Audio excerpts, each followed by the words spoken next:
Report. Dalek battlefield remains deadlocked with Revellan force. Our most recent attempt to break the stalemate has failed. A new stratagem is required. We must attack the home world of the Revellan race itself. Our consumption of resources is now running at an unsustainable level. Earth is rich in the raw materials we require, but our attempt to invade and mine that planet has been defeated. If Earth has the resources, we shall take them. Dalek technology allows us to adopt an alternative approach. A temporal intervention in an earlier point in Earth history will allow our later invasion to succeed and resources of the planet exploited. Any attempt to change established history may result in interference from the Time Lords. Then we must select a vulnerable point in Earth history where only minimal intervention will be required. Understood. There is a suitable point in Earth history where our aims can be achieved.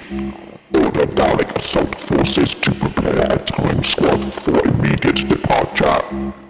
Commence calculations to establish a time corridor to Earth in the 20th century time zone. I obey. We shall harvest the Earth and break the stalemate with the Revellan force. Time corridor established. Time squad prepare for temporal transference. Daleks will be the supreme masters of the universe.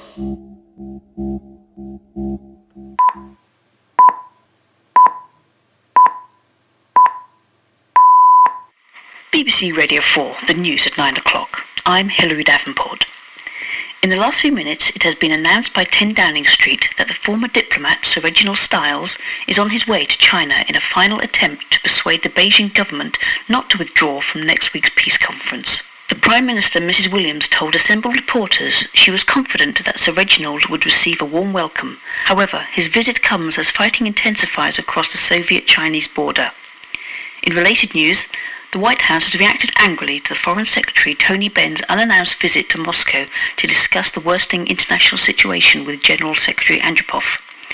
A spokesman for President Carter said that whilst recognising the United Kingdom was as anxious as the US to avoid conflict, it was difficult to understand how the presence in Russia of a senior minister from a NATO member state could do anything other than further strain the already difficult relations within the alliance.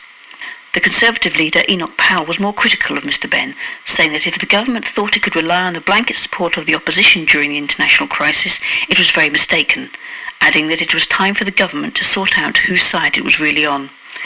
In other news, construction of the London Orbital Railway has resumed today following the resolution of the 10-week-long industrial dispute which brought the project to a standstill. The Trade Secretary Michael Foot said that the new pay deal, whilst high in comparison to similar settlements in the public sector, would ensure that the railway could be completed on time and within budget.